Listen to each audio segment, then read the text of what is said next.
Welcome back ख़वातीन वज़ात। अब हम बात करेंगे पाकिस्तान टेली कम्युनिकेशन अथॉरिटी के चेयरमैन मेजर जनरल रिटायर हाफिज़ुर-रहमान ने कहा है कि पाकिस्तान 5G के नए दौर में कदम रखने के करीब है, जहां तेज़ रफ्तार कनेक्टिविटी के साथ मजबूत साइबर सिक्योरिटी भी तरजीह होगी। दूसरी जानिब PTA ने सैटेलाइट इंटरनेट लाइसेंस के इजरा के लिए होमवर्क मुकम्मल कर लिया है। PTA हेडक्वार्टर में सैटेलाइट डायरेक्टिव भी कायम कर दिया गया है, जो वायरलेस डिवीजन के मातहत काम करेगा। ज़राए के मुताबिक रजिस्ट्रेशन तकाजे पूरे करने वाली कंपनीज को 1 से 2 हफ्तों में लाइसेंस जारी किए जाएंगे और PTA पहले ही सैटेलाइट इंटरनेट के लिए सिग्नल लाइसेंस तैयार कर चुका है। बात करेंगे पाकिस्तान के इंटरनेट के मुस्तकबिल के हवाले से। और इसी मुस्तकबिल पर बात करने के लिए हमें ज्वाइन कर चुकी हैं सईदा इफ़त नहिबा, स्टूडियो में हमें ज्वाइन कर लिया है। आप असिस्टेंट प्रोफेसर भी हैं, रिसर्चर भी हैं। Thank you so much for your time. सबसे पहले तो जिस तरह से हसनैन ने बात की है, 4G से तो बेहतर होगा 5G, लेकिन क्या अभी तक आप समझती हैं कि 4G भी उस तरह से है हमारे पाकिस्तान में उसकी सर्विसेज? अनफॉर्चुनेटली ऐसा नहीं है। अगर हम पाकिस्तान की ओवरऑल पॉपुलेशन को देखें, इसको हम डिवाइड करें रूरल एंड अर्बन एरियाज़ में, तो मेनली हमारी population almost 62% in rural areas, तो वहाँ पे तो 4G की एक्सेस नहीं है। और जो अर्बन एरियाज़ है इसमें भी पार्शली आपके पास 3G एंड 4G दोनों नेटवर्क्स जो है काम कर रहे हैं। ठीक है। तो इस सिनेरियो में अगर हम देखें टूवर्ड्स 5G कि हमारा रोड मैप क्या होगा, तो definitely it will take a long of time कि आप जो है वो 4G to 5G डिप्लॉय कर सकें विद इन पाकिस्तान। सही। अच्छा इफ़त, मुझे ये बताइएगा कि 4G का जो स्ट्रक्चर है वो ऑलरेडी यहाँ पे उस तरह से काम भी नहीं कर रहा, वो कितना डिप्लॉय है? क्योंकि आपने अगर 5G को लाना है तो इसी स्ट्रक्चर में बेहतरी की ज़रूरत है या फिर कंप्लीट स्ट्रक्चर को लेके आया जाएगा? अच्छा, इसमें थोड़ा सा मैं यहाँ पे ये क्लियर कर दूँ कि आपकी जितनी प्रीवियस जनरेशन्स थी सेलुलर टेक्नोलॉजी की, like 1G 2G to 4G, they were kind of incremental. उसमें एक्सटेंशंस थी कि 1G में कुछ फीचर्स थे, देन 2G में कुछ फीचर्स आए, अप टू 4G को इंक्रीमेंटल वर्क आप कह सकते हैं। But 5G is kind of a major milestone, जिसमें आप यूँ कह सकते हैं कि it is a big leap, जो कि आप 4G to 5G ट्रांसफॉर्मेशन की तरफ जा रहे हैं। इसमें आइडियली तो जो सर्विसेज हैं या जो प्लान है, जो टेक्नोलॉजी है, इसमें जो सर्विसेज प्रोवाइड की जाएंगी फ्रॉम इंडिविजुअल टू ऑर्गेनाइजेशंस, उसमें आपके पास जो है वो इंफ्रास्ट्रक्चर अपना 5G का होना चाहिए। बट 5G का इंफ्रास्ट्रक्चर डिप्लॉय करने में it will take a long of time and huge investment. तो फ़िलहाल इसको वर्ल्ड वाइड 4G के इंफ्रास्ट्रक्चर को यूज़ करते हुए 5G की कुछ सर्विसेज, कमर्शियल सर्विसेज प्रोवाइड की जाएंगी लेटर ऑन। लेकिन इसका अगर आप इन द ब्रॉडर स्पेक्ट्रम देखें और फुली पोटेंशियल देखें 5G का, तो उसके लिए डेफिनेटली आपको इंफ्रास्ट्रक्चर डिप्लॉय करना पड़ेगा। सही। जिस तरह से आपने बात किया ना कि इंफ्रास्ट्रक्चर के मामलात आ जाते हैं, फिर इन्वेस्टमेंट के मामलात आ जाते हैं, और ज़ाहिर है फिर इन्वेस्टर उस तरह से इन्वेस्ट नहीं करता है। मुझे ये बताएं कि, और साथ ही आपने ये कहा कि 5G की कुछ सर्विसेज भी आएंगी, तो कौन सी न्यू अपॉर्चुनिटीज़ सामने आ सकती हैं टेलीकॉम सेक्टर की, अगर मैं बात करूँ तो? अपॉर्चुनिटीज़ काइंड ऑफ आप एम्प्लॉयमेंट के पॉइंट ऑफ व्यू से पूछना चाह रही हैं, और टेलीकॉम सेक्टर को भी किस तरह से होगा? अच्छा, इसमें ये है कि जो कमर्शियल सर्विसेज हैं, जो इंडिविजुअल यूज़र जैसे मैं हूँ, आप हैं, इनके लिए जो सर्विसेज हैं वो easy to deploy and launch हैं। इसमें आपके पास मैसिव डाटा स्पीड्स आ जाती हैं, मोबाइल ब्रॉडबैंड आ जाता है, जिसमें आप बिलियंस ऑफ डिवाइसेस को कनेक्ट कर रहे हैं, ह्यूज नंबर ऑफ डिवाइसेस को, बिकॉज विद 5G आपके पास जो कम्युनिकेशन होगी it will not only be human to human communication, इसमें human to device and devices to devices भी कम्युनिकेशन होगी। तो जिसमें अब इस इंफ्रास्ट्रक्चर या इस लैंडस्केप में आप देखें तो there will be billions of devices जो आपस में कम्युनिकेट कर रही होंगी। सो मैसिव डिवाइसेस को हैंडल करना, कनेक्ट करना, देन आपके पास इस लैंडस्केप में अगर आप देखें तो स्मार्ट सिटीज़ आ जाते हैं, ऑटोनमस व्हीकल्स आ जाते हैं, आपके पास ऑटोमेटेड इंडस्ट्री आ जाती है।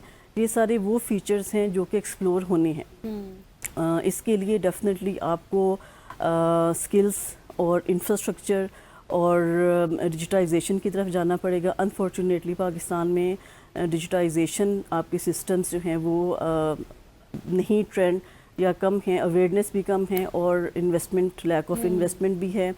और प्लस इसमें एक और जो चैलेंज है जो विद इन पाकिस्तान फेस करना पड़ता है इन्वेस्टर्स को, वो है टैक्सेस का। विद इन दिस रीजन जो एशिया पैसिफिक रीजन है, इसमें पाकिस्तान सबसे ज़्यादा इसमें टेलीकॉम सेक्टर में टैक्सेस हैं। تو یہ بھی آپ کے انویسٹر کے لیے ایک چیلنج ہے جس سے ان کا وہ انٹرسٹ لوز کرتے ہیں. اور یہ وہ چیلنجز ہیں جو کہ ٹیلی کمیونیکیشن سیکٹر میں انویسٹر کو، اور جو ریگولیٹری باڈیز ہیں، پالیسیز نہیں ہیں ہماری پراپر اسٹیبلشڈ، یہ وہ سارے چیلنجز ہیں جو کہ ہمیں فیس کرنے پڑے ہیں اور کر رہے ہیں ہم صاحبہ. مجھے یہ بتائیے گا کہ لیٹ سپوز اگر پاکستان کی بات کی جائے تو ہم ابھی 5G کی بات کر رہے ہیں، وہ بھی ایکسٹینشنز کی بات کر رہے ہیں، پریویلنگ جو ہمارا اسٹرکچر ہے، جبکہ دنیا کی بات کی جائے دنیا شاید 6G کے بارے میں سوچ رہی ہے، آگے بڑھ رہی ہے.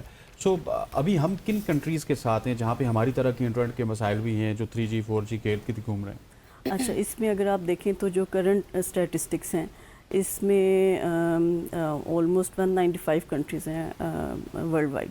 اس میں 101 کنٹریز جو ہیں آلریڈی 5G وہاں پہ ڈپلوائے ہو چکی ہے. So we are in the remaining list and we are far behind from the other countries. اب ہم نیبرنگ کنٹری دیکھ لیں، جیسے انڈیا ہے ہمارا، اس میں وہ لیڈنگ کنٹری ہے 5G ٹیکنالوجی میں along with USA and China. تو definitely we are lagging far behind, اور اس کے لیے ہمیں تھوڑا سا اسپیڈ اپ کرنا پڑے گا، ریس اپ کرنا پڑے گا، otherwise we will be behind from other countries. اور اس میں جو 6G کی آپ جیسے بات کر رہے ہیں، تو جو ریگولیٹری اتھارٹیز ہیں انٹرنیشنل، اس میں جو وہ پلان کر رہے ہیں 2030 6G کی ڈپلائمنٹ کا انٹرنیشنلی. پاکستان میں انفارچونیٹلی آپ دیکھیں تو اٹس 2025 اینڈ اسٹل 5G بھی لانچ نہیں ہو سکا. تو اگر 2030 تک ڈیولپڈ کنٹریز میں 6G لانچ ہو رہا ہے، دے آر پلاننگ، ایک انہوں نے ٹارگیٹ سیٹ کیا ہے ٹل 2030 6G کو لانچ کریں گے، اور اس پہ ٹریمنڈس جو ہے وہ ریسرچ ورک ہو رہا ہے. اور ڈیولپڈ کنٹریز میں یہی تو پرابلم ہے کہ ہم ہمیشہ دیر کیوں کرتے ہیں. ایکچولی اس میں جو سب سے میجر ایشو آتا ہے وہ ہے پالیسیز کا.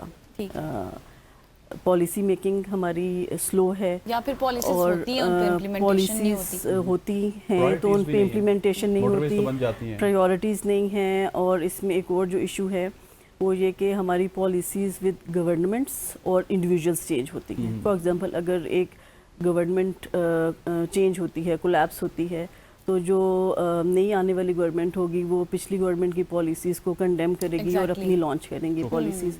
اور اس کے علاوہ اگر آپ انسٹیٹیوٹس کے لیول پہ بھی دیکھیں، آرگنائزیشنس کے لیول پہ بھی، if there is change in any individual, اگر انڈیویجول کسی پوزیشن پہ چینج ہو رہا ہے تو وہ اپنے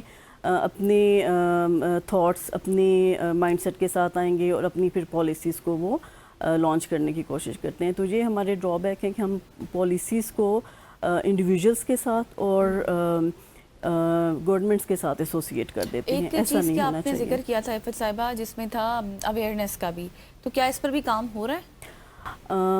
اویئرنیس انڈیویجول لیول پہ نہیں ہے. ٹھیک ہے. ایک عام یوزر کو 5G کے کیا بینیفٹس ہیں، کیسے ہم نے اس کے ساتھ کوپ کرنا ہے، کیا چیلنجز ہیں، کیا یہ ہماری ریکوائرمنٹ بھی ہے یا نہیں، اس کے بارے میں نہیں پتہ. ہاں، ریسرچرز، انسٹیٹیوٹس، ہائر ایجوکیشن، جو کنسرننگ اتھارٹیز ہیں وہ اس کے بارے میں کنسرن ہیں، they are working on it. لیکن تھوڑا سا سلو ہے process, but still debate is there. اور 5G رول آؤٹ کے لیے بھی جو ہے وہ کام ہو رہا ہے. اور آپ کو ایز اے ایکسپرٹ کتنی زیادہ امید ہے کہ کتنا تیز یہ کام ہو رہا ہے اور کتنا تیزی سے ہم 5G کی طرف بڑھ رہے ہیں؟ تیزی سے تو نہیں ہو رہا، کیونکہ اب جیسے اسپیکٹرم آکشن کی آپ دیکھیں تو ریسنٹلی ہی اسپیکٹرم ایلوکیٹ کیا گیا اور اس کی آکشن کی گئی. تو یہ جو آکشن کا پروسیس تھا اس کو بہت ڈیلے اس میں آ گیا، اس میں ملٹیپل ٹائمز آکشن کو پوسٹ پون کیا گیا. تو ایونچولی جو ہے وہ پھر اس کی آکشن ہوئی. اب اس میں نیکسٹ فیز میں اب انفراسٹرکچر کا چیلنج آ جائے گا کہ آپ انفراسٹرکچر کس طرح سے یوز کریں، کیا ہمارے پاس جو آلریڈی انفراسٹرکچر ہے ہم اس پہ 5G کی کون کون سی سروسز رن کر سکتے ہیں. اب یہ نیٹ ورک پرووائڈرز اور سروس پرووائڈرز کے پاس ہے یہ چیلنج کہ وہ اس کو کس طرح سے ہینڈل کریں. انویسٹر ہم کتنا لا پاتے ہیں پاکستان میں. تھینک یو سو مچ. سیدہ عفت نقوی صاحبہ ہمارے ساتھ موجود تھی. اور 5G پاکستان میں آ رہا ہے نہیں آ رہا، اس کی آفیشیل ٹائم لائن کیا ہے اور کتنے چیلنجز ہیں، کس طرح سے ان کو کاؤنٹر کیا جا سکتا ہے، اس پر ہم نے ڈیبیٹ کی. یہاں پر لیں گے ایک بریک اور بریک کے بعد واپس آئیں گے. Stay with us.